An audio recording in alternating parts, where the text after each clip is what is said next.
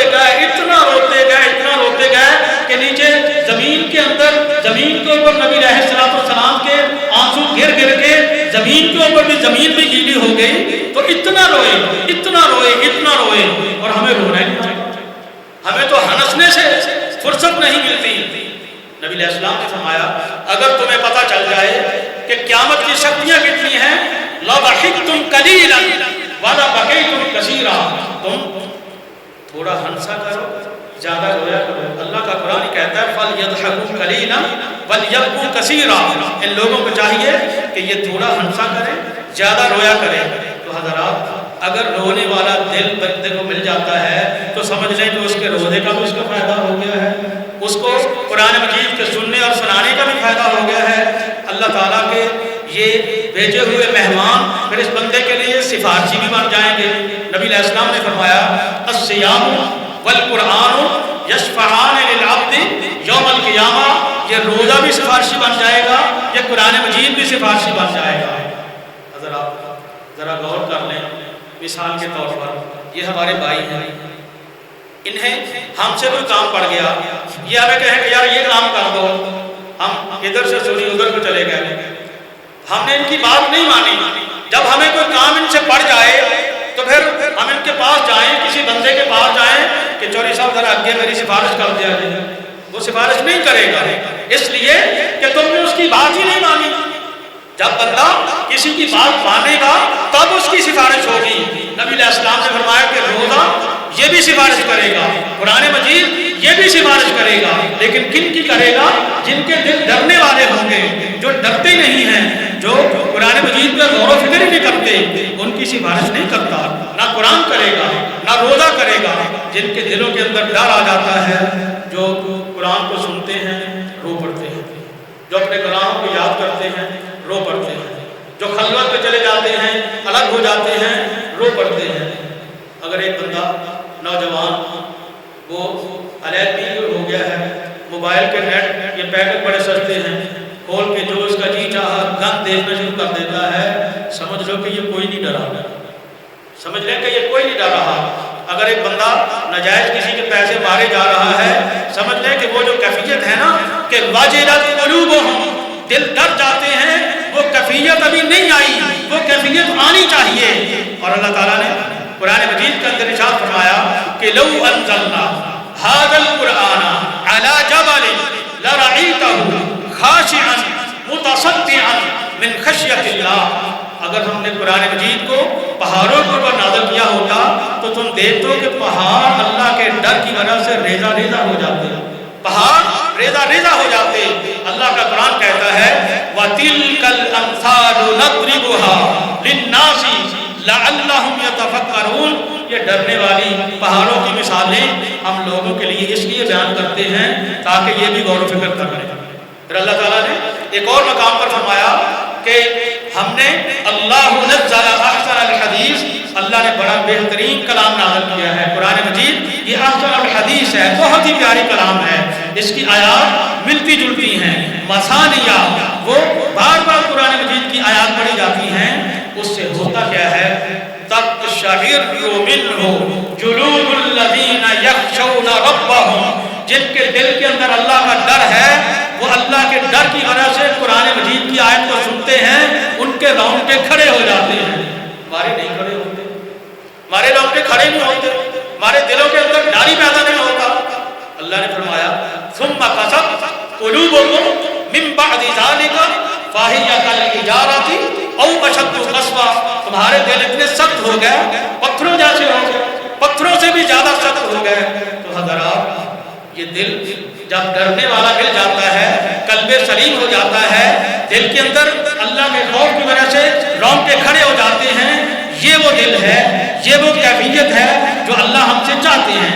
فرمایا کہ یہ مثالیں ہم لوگوں کو اس لیے بیان کرتے ہیں کہ لوگ بھی غور و فکر کیا کریں۔ جس وقت بندہ اللہ سے صحیح طریقے سے ڈرنے والا ہو جاتا ہے تو پھر اللہ کی رحمت اس بندے کے لیے آ جاتی ہے، پھر اللہ تعالیٰ کی رضامندی اس بندے کے لیے آ جاتی ہے، اور پھر یہ روزہ اس کے لیے بابرکت ہو جاتا ہے، قرآن مجید اس کے لیے بابرکت ہو جاتا ہے، پھر اللہ کی رحمتوں کا نزول ہو جاتا ہے۔ اللہ کتنا غفور رحیم ہے۔ نبی علیہ السلام نے فرمایا میرے اللہ نے میرے ساتھ وعدہ کیا ہے کہ اللہ تعالیٰ میری امت سے 70,000 بندوں کو بغیر حساب کے بغیر عذاب کے جنت میں بھیج دے۔ 70,000 بندے۔ پھر فرمایا مع کل الف 70,000 70,000 بندے، اور اب یہاں تو کیلکولیٹر جواب دے جائیں گے کہ 70,000 بندے، پھر ہر 1000 کے ساتھ 70,000، اور اس 1000 کے ساتھ 70,000، اس 1000 کے ساتھ 70,000، اس 1000 کے ساتھ 70,000۔ جب یہ بات ہو گئی تو پھر نبی علیہ السلام نے فرمایا پھر اللہ نے میرے ساتھ یہ بھی وعدہ کیا ہے وَثَلَاثُ حَثَيَاتٍ مِنْ حَثَيَاتِ رَبِّي، پھر اللہ تعالیٰ 3 مٹھیاں ایسے بڑھ کے جنت میں پھینک دے گا۔ اللہ تعالیٰ کی مٹھیاں کتنی بڑی ہیں، اللہ تعالیٰ کی رحمت کتنی وسیع ہے۔ ایک بندہ، صحیح مسلم کی روایت ہے، جب اس کی وفات کا وقت آ گیا اپنے بیٹوں کو کہتا ہے، بڑا مشہور واقعہ ہے کہ آپ نے سنا ہوگا، کہتا کہ بیٹوں جس وقت میں فوت ہو جاؤں تو مجھے آگ لگا دینا، میری لاش کو جلا دینا، اور جلانے کے بعد اسے راکھ بنا دینا، اسے ہواؤں میں، پہاڑوں میں، سمندروں میں، پانیوں میں کہیں پھینک دینا، اس لیے کہ اگر اللہ تعالیٰ کے سامنے میرے پیش کر دیا گیا نا تو مجھے بڑا عذاب ہے۔ یہ بندے کے دل کے اندر ایک ڈر پیدا ہو گیا، خشیت پیدا ہو گئی۔ اب بابا جی فوت ہو گئے، بزرگ فوت ہو گئے، بچوں نے ایسے ہی کیا جو ابا جی کہہ کے گئے تھے، اب اللہ کے لیے کیا مشکل ہے۔ بندہ یہ سمجھتا ہے، دنیا میں لوگ یہی کہتے ہیں کہ یہ جگ مٹھا تو اگلا کیس مٹھا آگے نہیں ہونا ہے، یہ مت کہا کریں۔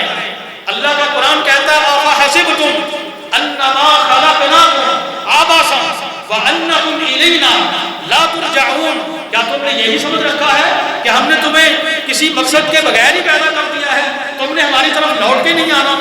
جب وہ بندہ فوت ہو گیا نا، اللہ کے لیے کوئی مشکل نہیں ہے، اللہ نے حکم دیا، کون کے ساتھ سارا کام ہو گیا، سارے کے سارے ذرات جمع ہو گئے، ہواؤں والے بھی، پہاڑوں والے بھی، جہاں جہاں پہ اس کے ذرات بکھر چکے تھے سارے ذرات وہ اکٹھے ہو گئے، بندہ اللہ کے سامنے کھڑا ہو گیا۔ اللہ پوچھتے بندے یہ کیا کرتے ہیں؟ وہ کہتا ہے خشیتک یا رب، اللہ تجھ سے ڈر بڑا آ گیا تھا۔ ایک حدیث کے لفظ ہے مخافتک یا رب، اللہ خوف ہی بڑا آ گیا تھا، اللہ تجھ سے ڈر آ گیا تھا، اس لیے یہ کام کر کے آیا ہوں۔ اللہ نے فرمایا کہ اگر تجھے ڈر آ گیا تھا نا تو جا، میں نے تجھے معاف کر دیا۔ وَلِمَنْ خَافَ مَقَامَ رَبِّهِ جَنَّتَانِ، جو ڈر جاتا ہے اسے اللہ تعالیٰ 2 باغات حاصل کرتا ہے، 2 باغات عطا کر دیتا ہے۔ اللہ کی رحمت بڑی وسیع ہے۔ اللہ کا قرآن کہتا ہے قُلْ يَا عِبَادِيَ الَّذِينَ أَسْرَفُوا عَلَىٰ أَنفُسِهِمْ لَا تَقْنَطُوا مِن رَحْمَتِ اللَّهِ، لوگوں اللہ کی رحمت سے نا امید نہ ہونا، إِنَّ اللَّهَ يَغْفِرُ الذُّنُوبَ جَمِيعًا، اللہ سارے گناہوں کو معاف کر دے گا۔ کوئی بندہ کتنا بھی گناہ کر چکا ہے، کتنا بڑا گناہگار ہے، اللہ کا وعدہ ہے میں سارے گناہوں کو معاف کر دوں گا۔ وہ بنی اسرائیل کا واقعہ آپ نے سنا کہ ایک بندے نے 99 قتل کیے، پھر ایک اور قتل کر دیا، 100 قتل کر دیے، اس کے دل کے اندر ڈر آ گیا تھا، اللہ نے اس کو بھی معاف کر دیا۔ وہ ایک فاحشہ عورت، بدکار عورت، اس نے کتے کے بچے کو پانی پلا دیا کنویں سے نکال کر، اللہ نے اس کو بھی معاف کر دیا۔ تو اللہ تعالیٰ یہ کہتے ہیں کہ میرے بندوں کو کہہ دو لا تقنطوا من رحمت اللہ، اللہ کی رحمت سے ناامید نہیں ہونا، اللہ تعالیٰ سارے گناہوں کو معاف کر دے گا۔ حضرات ایک حدیث بیان کر کے اپنی بات کو ختم کرتا ہوں، وقت پورا ہو رہا ہے۔ یہ دلوں کے اندر ڈر کیسے پیدا ہوتا ہے، یہ عبادت کرتے ہوئے سرور کیسے ہوتا ہے، جب سجدے میں آئیں تو پھر مزہ کیسے آتا ہے۔ نبی علیہ السلام نے فرمایا، صحیح بخاری کی روایت ہے، صحیح مسلم کی روایت ہے، فرمایا کہ ثلاث من کن فیہ وجد بہن حلاوت الایمان، 3 کام، 3 خوبیاں اپنے اندر پیدا کر لو، جس بندے کے اندر یہ 3 خوبیاں پیدا ہو جائیں اس بندے کو ایمان کی لذت، شیرینی، حلاوت اور مٹھاس محسوس ہوا کرے گی، اسے پتہ چلے گا کہ ایمان کیا ہوتا ہے۔ ہم ایسے آتے ہیں، ایسے چلے جاتے ہیں، ایسے بات سنتے ہیں، ایسے باہر چلے جاتے ہیں، جمعہ بھی پڑھے جاتے ہیں، عیدیں بھی پڑھے جاتے ہیں، اعتکاف بھی کیے جاتے ہیں، روزے بھی رکھے جاتے ہیں، ساری برائیاں جو رمضان سے پہلے تھی وہ اب بھی موجود ہیں، تو پھر فائدہ نہیں ہوگا۔ نبی علیہ السلام نے فرمایا کہ ایک کام یہ کرنا شروع کر دو، ان یکون اللہ ورسولہ احب الیہ مما سواہما، جب اللہ کا حکم آ جائے، اس کے رسول صلی اللہ علیہ وسلم کا حکم آ جائے، پھر سب چیزوں کو چھوڑ دیا کرو۔ مثال کے طور پر جب اللہ کی طرف سے حکم آ جائے نا کہ حی علی الصلاۃ، نماز کے لیے آ جاؤ، حی علی الفلاح، کامیابی کے لیے آ جاؤ، تو پھر ہر چیز کو چھوڑ دینا چاہیے۔ دوستوں کی محفل ہے، چھوڑ دینی چاہیے۔ کسٹمر بیٹھا ہے، دکان پہ بیٹھے ہیں، چھوڑ دینی چاہیے۔ بستر پہ بیٹھے ہیں اور یہ گرما گرم بستر ہے، گرمیاں آ رہی ہیں تو اے سی لگے ہوئے ہیں، بستر کو چھوڑ کے آ جائے۔ ان یکون اللہ ورسولہ، اللہ کی محبت کی خاطر، اس کے رسول صلی اللہ علیہ وسلم کی محبت کی خاطر ہر چیز کو پیچھے کر دے، اللہ کے حکم کو آگے کر دے، اللہ کے رسول صلی اللہ علیہ وسلم کا جو بھی حکم آ جائے اس کو تسلیم کر دے۔ فرمایا کہ پھر تمہیں ایمان کی لذت اور شیرینی محسوس ہوا کرے گی۔ دوسرا کام نبی علیہ السلام نے فرمایا کہ یہ کیا کرو، ان یحب المرء لا یحبہ الا للہ، بندے کی ایک دوسرے کے ساتھ محبت صرف اس لیے ہو جائے، صرف اللہ کی رضا کے لیے۔ جب اللہ کی رضا کے لیے آپس میں محبت ہو جاتی ہے نا، کوئی بندہ اس کے پاس وہ عہدہ آ جاتا ہے، اس کو سارے سلام کرتے ہیں، چوری صاحب کیا، کسی کے پاس پیسے زیادہ آ جاتے ہیں، اس کو سب سیلوٹ کرتے ہیں، لیکن اللہ کے نبی علیہ السلام نے فرمایا کہ اللہ کی رضا کی خاطر کہ صرف آپ ایک نمازی بھائی ہے، ایک حافظ قرآن ہے، ایک قاری القرآن ہے، آپ کے مدرسے کا ایک طالب علم ہے، آپ کے مدرسے کا ایک عالم دین ہے، اس کے ساتھ صرف اس لیے محبت کریں کہ یہ دین والا بندہ ہے، اللہ کی رضا کی خاطر ایک دوسرے کے ساتھ محبت کرنا شروع کر دو، تو پھر بڑے انعامات ملیں گے۔ ایک انعاموں میں سے انعام یہ ہے، نبی علیہ السلام نے فرمایا کہ آپس کی محبت کرنے والے بندوں کو اللہ تعالیٰ قیامت والے دن اتنے بہترین نور کے ممبروں پہ بٹھائے گا، جب انبیاء کرام دیکھیں گے، شہداء دیکھیں گے، سارے لوگ دیکھیں گے، اتنے پیارے ممبر، اتنا ان کو مقام ملا ہے، یہ صرف اس لیے کہ یہ اللہ کی رضا کی خاطر ایک دوسرے کے ساتھ محبت کرنے والے تھے۔ تیسرا اور اس حدیث کے اندر آخری کام، نبی علیہ السلام نے فرمایا کہ دینداری کے اوپر اتنے پکے ہو جاؤ، دین کو چھوڑنا تمہیں یوں لگے کہ جیسے کہ تجھے آگ کے اندر پھینکا جا رہا ہے۔ اگر یہ کام، نبی علیہ السلام نے فرمایا کہ 3 کام یہ کر لو تو میں شرط کے ساتھ کہتا ہوں تمہیں دل کے اندر وہ لذت محسوس ہوا کرے گی۔ تم سجدے میں جاؤ گے، جب سجدے میں جا کے سبحان ربی الاعلی یہ کہو گے نا، تمہیں مزہ آ جائے گا، تمہیں سرور آ جایا کرے گا۔ جب تم قرآن مجید کی تلاوت کرو گے، تمہیں قرآن مجید کی تلاوت کرتے ہوئے رونگٹے کھڑے ہوں گے، ڈر آ جائے گا، آنکھوں سے آنسو بہ جائیں گے۔ اور نبی علیہ السلام نے فرمایا جس بندے کی آنکھ سے اللہ کے ڈر کی وجہ سے ایک آنسو کا قطرہ بہ جاتا ہے، اللہ تعالیٰ اس بندے کو جہنم کے اندر نہیں پھینکے۔ اگر آپ یہ ہمارے دلوں کے اندر ڈر کیسے پیدا ہو سکتا ہے، قرآن مجید کے اوپر غور و فکر کریں۔ نبی علیہ السلام نے یہ جو 3 باتیں بتا دی ہیں، ان کے اوپر اگر ہم غور و فکر کرنا شروع کر دیں تو پھر ہمیں روزے رکھتے ہوئے بھی فائدہ محسوس ہوگا، قرآن مجید کی تلاوت کرتے ہوئے بھی مزہ آئے گا، ہمیں قرآن کی بات سنتے ہوئے بھی مزہ آئے گا۔ تو نبی علیہ السلام نے فرمایا کہ ایمان کے اندر ایک ایسی لذت ہے، شیرینی ہے، مٹھاس ہے، حلاوت ہے، ایمان ایک دلوں کے اندر ایک ایسا سکون والی چیز ہے، وہ تمہارے اندر پیدا ہو جائے گی اگر تم یہ کام کر لو، اللہ سے ڈرنا شروع کر دو۔ اللہ تعالیٰ سے دعا ہے کہ اللہ تعالیٰ ہمیں وہ حقیقی ڈر نصیب فرما دے۔ روزے کا جو مقصد تقویٰ ہے، اللہ تعالیٰ ہمیں وہ نصیب فرما دے، اور قرآن مجید کی آمد کا جو مقصد ہے وہ تقویٰ ہے، اللہ تعالیٰ ہمیں وہ نصیب فرما دے۔ ایسا تقویٰ، ایسا ڈر اور ایسا ڈرنے والا دل جو کہ اللہ کو بڑا ہی پسند آتا ہے، اللہ تعالیٰ ہمیں وہ قلب سلیم نصیب فرما دے، جس کے بارے میں اللہ نے فرمایا کہ قلب سلیم لے کے آگے تو وہاں آخرت والے دن فائدہ ہو جائے گا۔ اللہ تعالیٰ ہمیں برائیوں سے بچنے کی توفیق عطا فرمائے، اللہ تعالیٰ ہمیں نیک کام کرنے کی توفیق عطا فرمائے۔ وآخر دعوانا الحمد للہ رب العالمین الرحمن الرحیم مالک یوم الدین وإلہکم الہ واحد لا الہ الا هو الرحمن الرحیم۔ یا رب لک الحمد کما ینبغی لجلال اللهم صل على محمد وعلى آل محمد كما صليت على إبراهيم وعلى آل إبراهيم إنك حميد مجيد اللهم بارك على محمد وعلى آل محمد كما باركت على إبراهيم وعلى آل إبراهيم إنك حميد مجيد ربنا ظلمنا أنفسنا وإن لم تغفر لنا وترحمنا لنكونن من الخاسرين ربنا آتنا في الدنيا حسنة وفي الآخرة حسنة وقنا عذاب القبر وقنا عذاب الميزان يا حي يا قيوم برحمتك نستغيث يا قاضي الحاجات اقض جميع حاجاتنا وحاجات المسلمين يا شافي الأمراض اشف مرضانا ومرضى المسلمين اللهم آت نفوسنا تقواها وزكها أنت خير زكاها أنت وليها ومولاها اللہ ہماری دعاؤں کو قبول فرما دے اللہ ہماری التجاؤں کو قبول فرما دے اللہ ہماری حاضری کو قبول فرما دے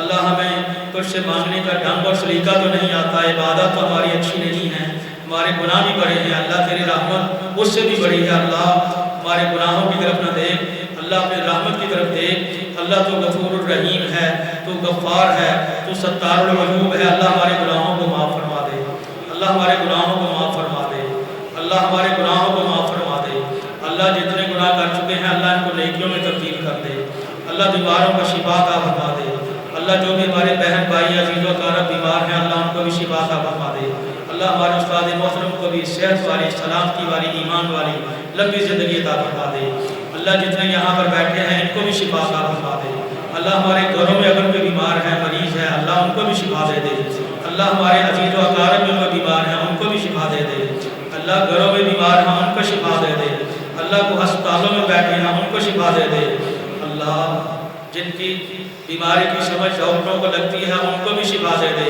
اللہ جس کی بیماری کی سمجھ ڈاکٹروں کو نہیں لگتی جسے ڈاکٹر علاج قرار دے رہے ہیں اللہ تیرے کلمہ کن کے اندر طاقت ہے اللہ تو ان کو بھی شفا عطا فرما دے اللہ تیرے خزانے بڑے بڑے ہیں اللہ شفا عطا فرما دے اللہ جو لوگ پریشان ہیں ان کی پریشانیوں کو دور فرما دے اللہ جو لوگ اپنے کاروبار کی وجہ سے اپنے بزنس کی وجہ سے تنگ ہیں پریشان ہیں مجبور ہیں اللہ کی پریشانیوں کو دور فرما دے اللہ رزق حلال وافر اور وسیع فرما دے اللہ رزق حلال وافر اور وسیع فرما دے اللہ برائیوں سے بچنے کی توفیق عطا فرما دے اللہ نیکیاں کرنے کی توفیق عطا فرما دے اللہ ہماری حفاظت فرما دے اللہ اہل اسلام کی حفاظت فرما دے اللہ ہمارے ملک پاکستان کی حفاظت فرما دے اللہ ہمارے ملک کے اندر بہت زیادہ انتشار ہے اللہ بہت زیادہ تفرقہ بازی ہے اللہ آپس میں محبتیں کرنے والے بن جائیں اللہ ایسی محبتیں سب کو ہم کو نصیب فرما دے اللہ جو کہ تیری رضا والی ہوتی ہیں جن سے تو خوش ہوتا ہے جو تیری محبتوں کی وجہ سے جنتیں مل جاتی ہیں اللہ دنیا میں بھی اچھائی دے دے آخرت میں بھی بہتر دے دے اللہ جنت کی ہر نعمت دے دے اور جنت میں سب سے بڑی نعمت اللہ تیرا دیدار ہے